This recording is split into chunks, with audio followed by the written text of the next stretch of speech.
Coming back with Franklin. Franklin, he logged a lot of minutes last year when we had a lot of injuries, and there was a lot of praise. There was a lot of praise with Kobe Franklin and how he was playing, and some people were even saying he should be a starter. Franklin's, he's a good player. He put a lot of effort in there. He was improving game by game. Is he a starter in the MLS? I don't know. Not for TFC, but I think he's a great second defender, like that player coming off the bench. I think he could be very versatile in that fullback, right back position. So prior to seeing, Cozy Thompson in that right back position, I was actually anticipating, I thought Franklin would have had that opportunity.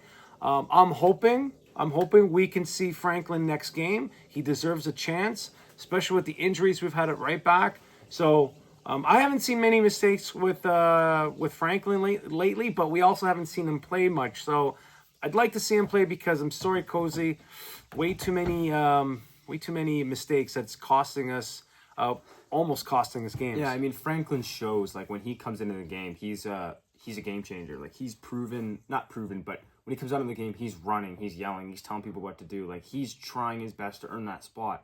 And as a third/fourth choice right back with Cozy Thompson and Franklin, you why not swap him out for one game? Like you can say, Cozy, you went down with an injury this game. Let's try Franklin. Like it's not a type of position that it's detrimental to lose a player like Cozy Thompson who makes a lot of mistakes in his own right. So especially if you're playing a team that doesn't have a noticeable threat down the left wing, I'd start Franklin just to see what he could do. Well, in my opinion, Cozy Thompson hasn't locked down that position in everybody else's absence. Right. That's what I'm saying is when you have these two backup right backs like these Franklin and Thompson, it's good to juggle them a bit, especially when you notice Thompson isn't having a breakout season. He's not anything special, and he hasn't even been close to earning that right back spot. And I thought Franklin was I thought he was performing better offensively. I thought Franklin's been having a better games in relation to Cozy Thompson. Now, like what you said, Cozy has those physical attributes. I mean, if he does have those physical attributes, I don't see anything that really stands out than any other player. I mean, again, you look at a player like Spicer, he's got dynamic speed. Like that is a noticeable physical attribute. Maybe if Cozy Thompson is, that well-rounded player, but I don't know. I think Franklin deserves a spot. I want to see Franklin play. I want to see him start next game. Yeah, and I just want to move on to a noticeable position for TFC, which would be the left wing. Opposite from the right back that we were just talking about. Against Miami, Corbianu, he looked like Corbianu. He looked a bit better, but looks kind of slow. He does too many skill moves, and not enough actual production from him. But I don't think he should start out next game from that performance. There was times he should have scored, should have done a pass. Bryn Hilton was yelling at him at a point. Bernadeschi's a bit upset. Like, the guy's still not on that same wavelength. Like, we gave him the start. We gave him a lot of minutes.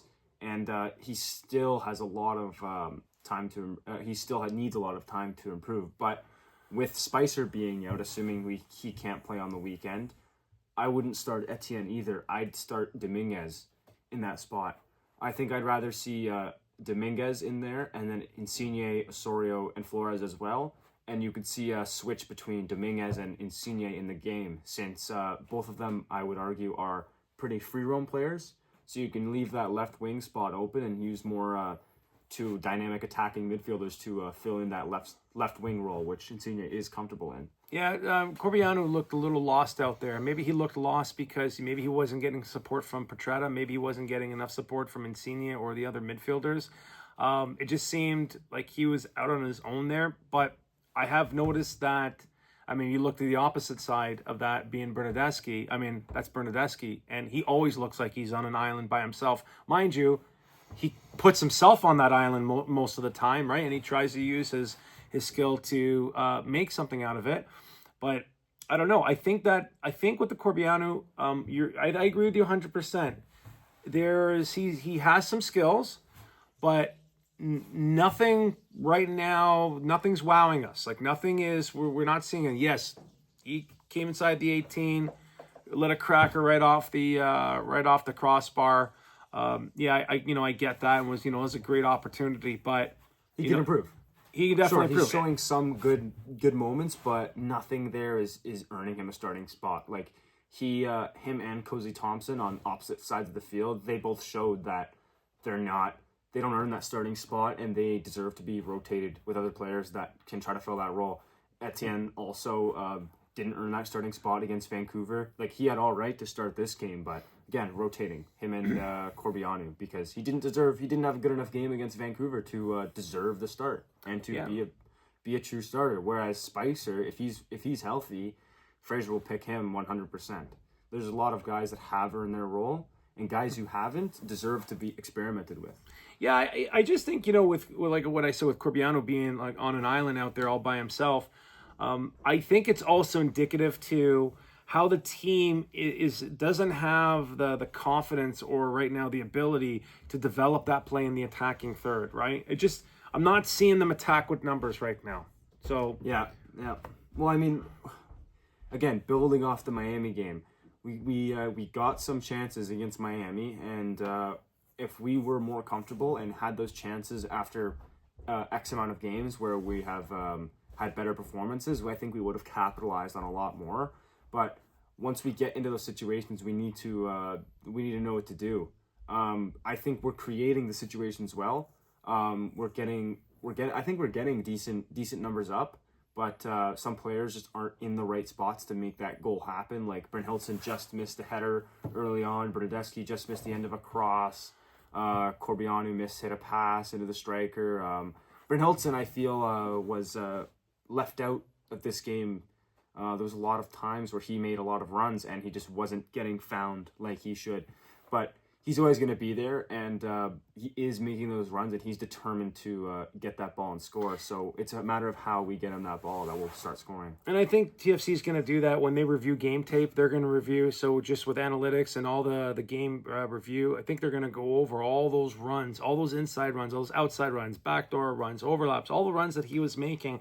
I think TFC is going to recognize that, and also, those creative minds like Insigne, Brodesky, and hopefully Dominguez and Osorio, they're going to start understanding and knowing where Ula is going to be running in. But hopefully Kerr, we do miss you. Hopefully he gets back. But we can understand that we understand of Kerr's capabilities, right? He can score on occasion, but he's a second striker.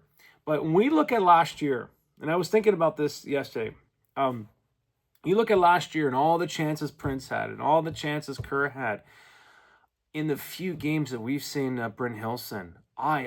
Bryn Hilson, he is making runs that it would take the other two, Prince and Kerr, it would take them like 6 or 7 games to almost develop this many chances. Or to put one away. Yeah. Right? Whereas Bryn Hilton hasn't got a chance, but he's getting in those spots. He's getting so close. You give him that chance, and if they're figured out how to find him, you'll start seeing the goals fly.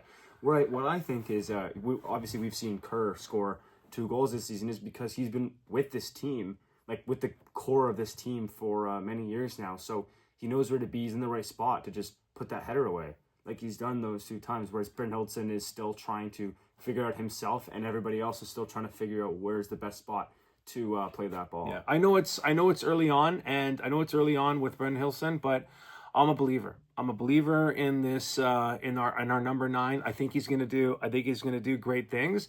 And he took a crack to the back of the head, which I don't know why there's no player safety review and something like that. That was totally egregious. Like, he's ramming his forehead in the back of Brent Hilson's, the back of his head. Cut him, right? And he's still playing. I stubbed my toe and I can't walk for weeks.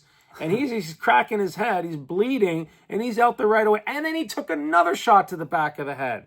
I was actually sad to see him get relieved at the 70th minute mark, but I was thinking, how many more cracks to the head is he going to, before he's going to have to eat soup for the rest of his life? Well, to that point, that's his game.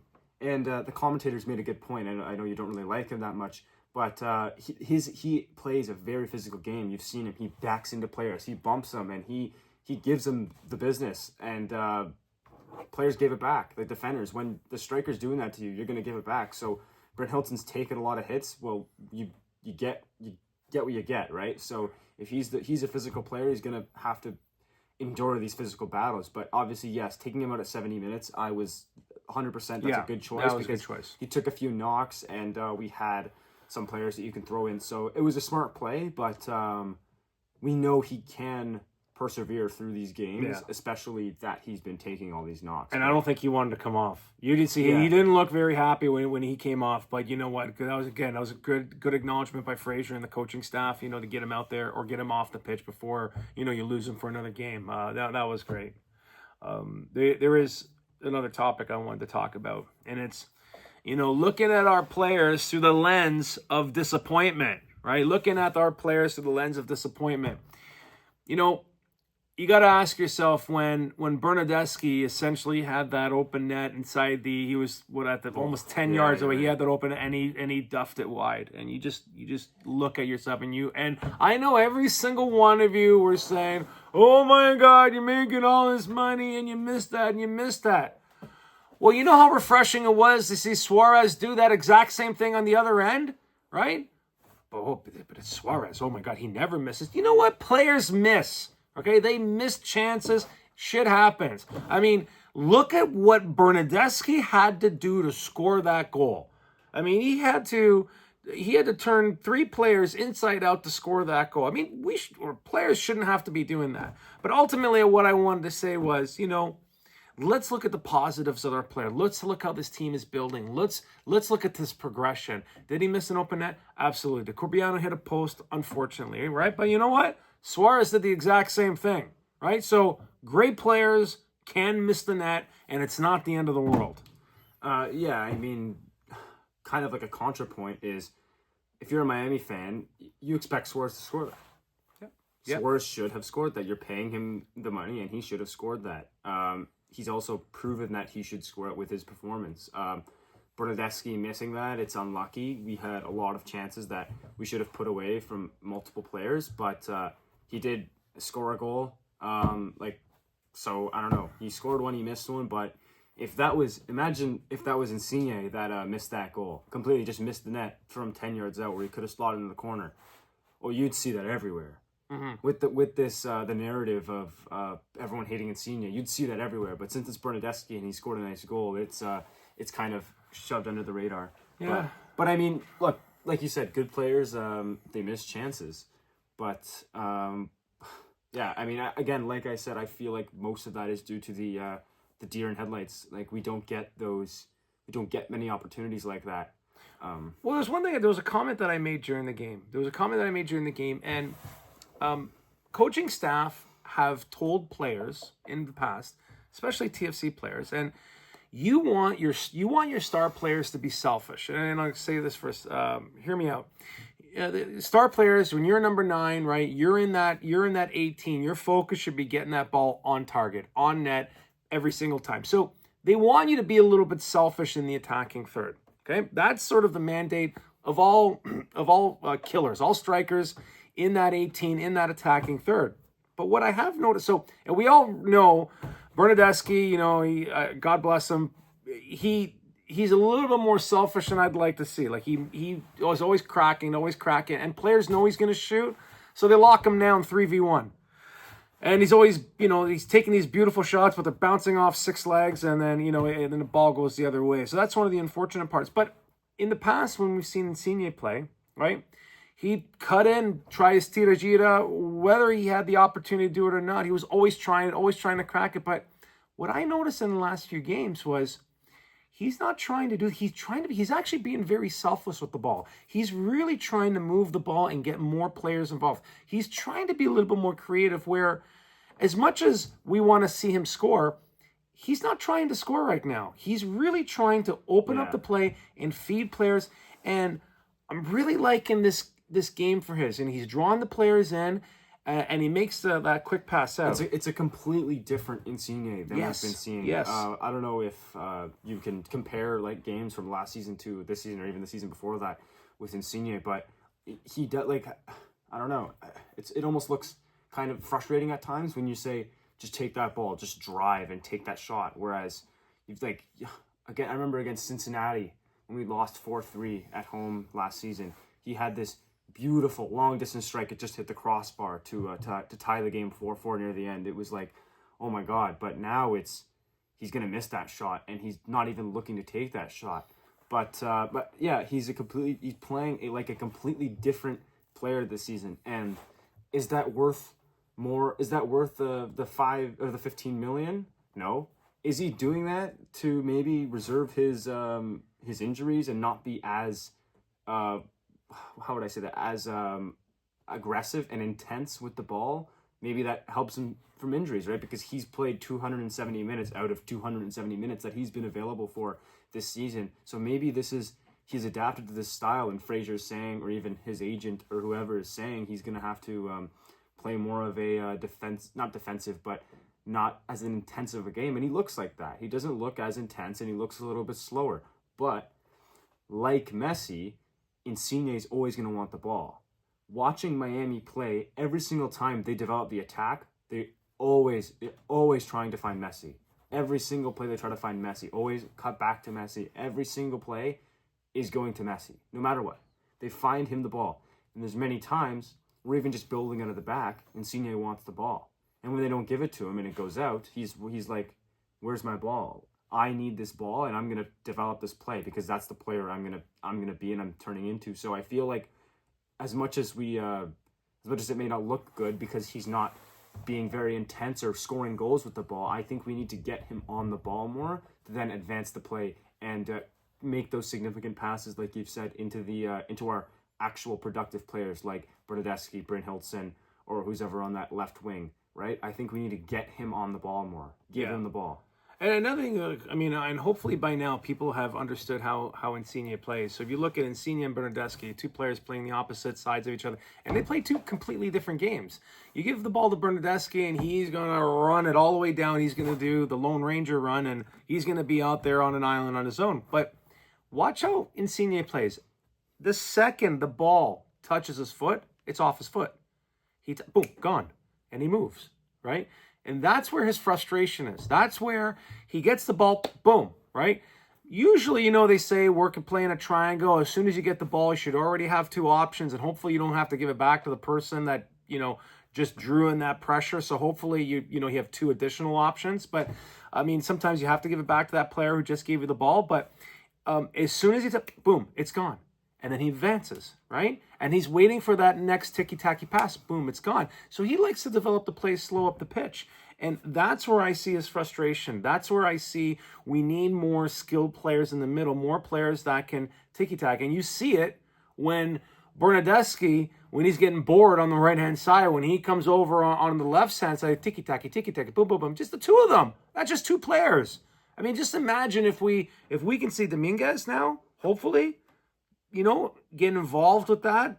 I think things are starting to come. I think we're going to see some good things. Like, what does every player do that's past their 30s and is a winger and comes to the MLS? Carlos Vela, Insigne, Messi. Once you pass the age of, let's say, 32, 33, like Shaqiri as well, once you come to the MLS or the Saudi League or wherever you go past that age, if you're a winger, you become an attacking midfielder.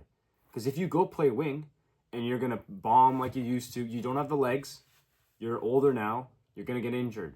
So I feel like we've been seeing Insigne, he's playing on the left side, he's playing intense, he was trying to score those goals. This season, he became that retired MLS player who's in the middle, linking up the play.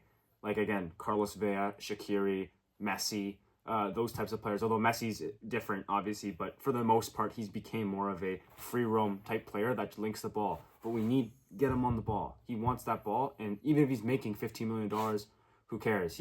That's the player we got. So I want to see more of him in the middle and producing.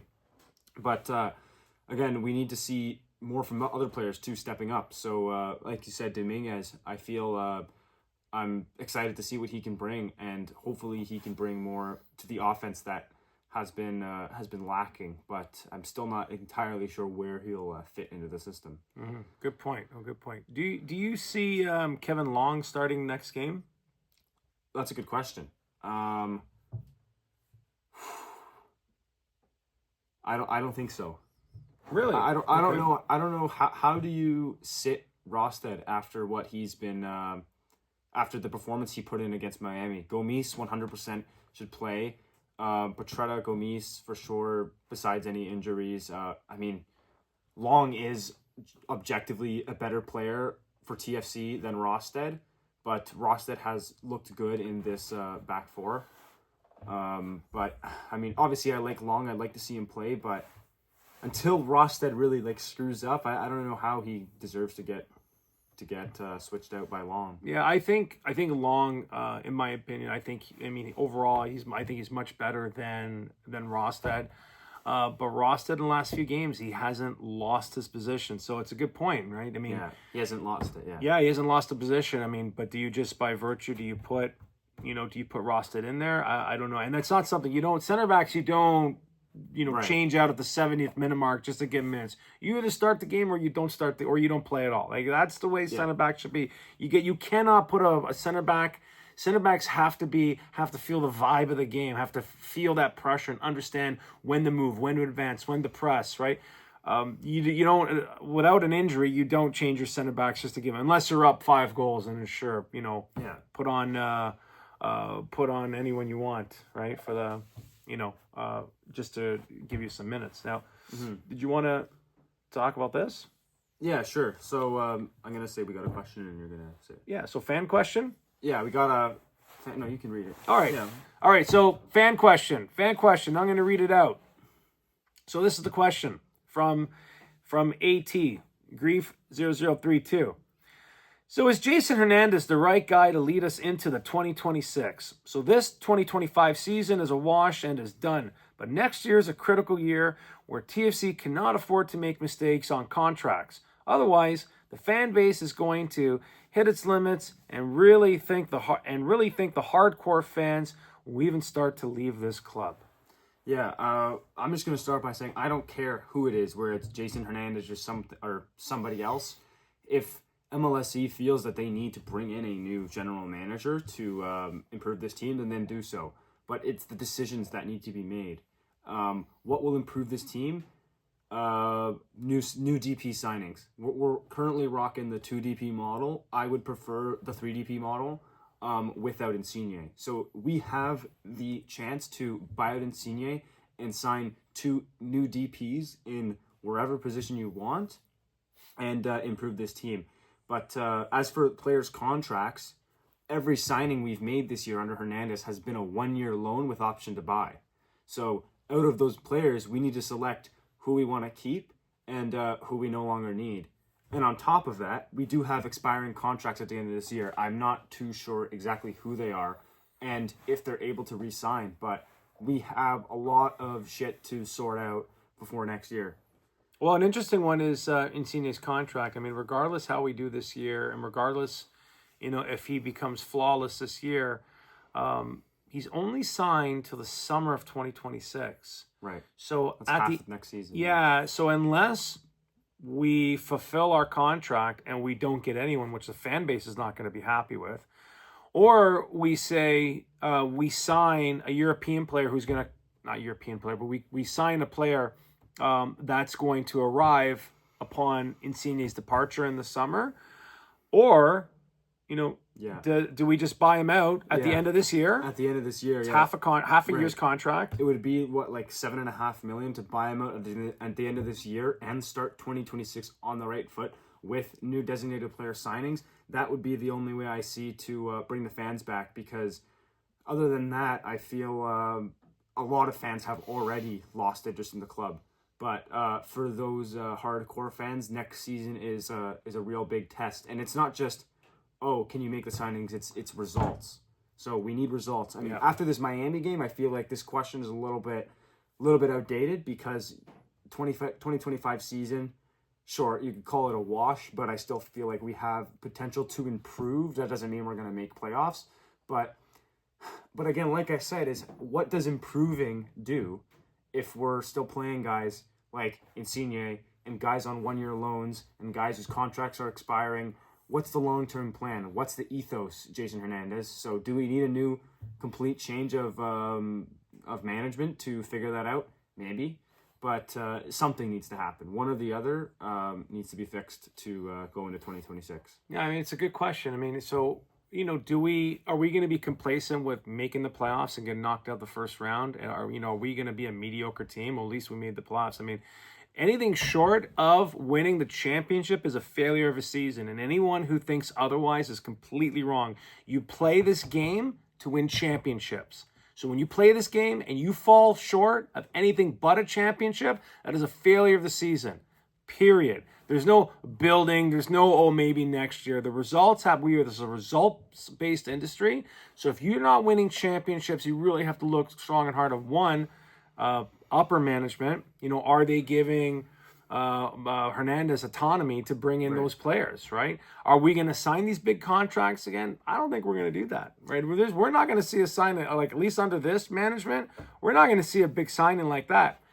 So hopefully that gives Hernandez maybe, a little bit more work to do, right? So is he the right person for the job? Well, I gotta admit, I'm not impressed. I'm not impressed with his communication with the fan base. I'm not impressed with how slow it's taken to bring players in, to talk about players. Like, it's just this dragged out process. Like, so remember when they said, "Oh, we're gonna have players, by the end of next week," and it's been months, right? Right, like you said, he's missed every single deadline that he's put out. Yep. Right. So, is that a Hernandez thing?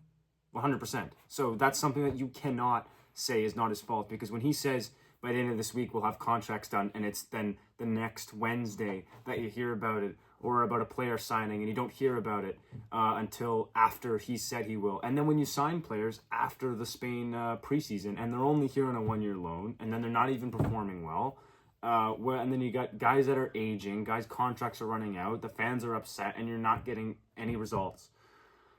So that's what happens when you don't make any decision, and you just wait and lose trust in fans.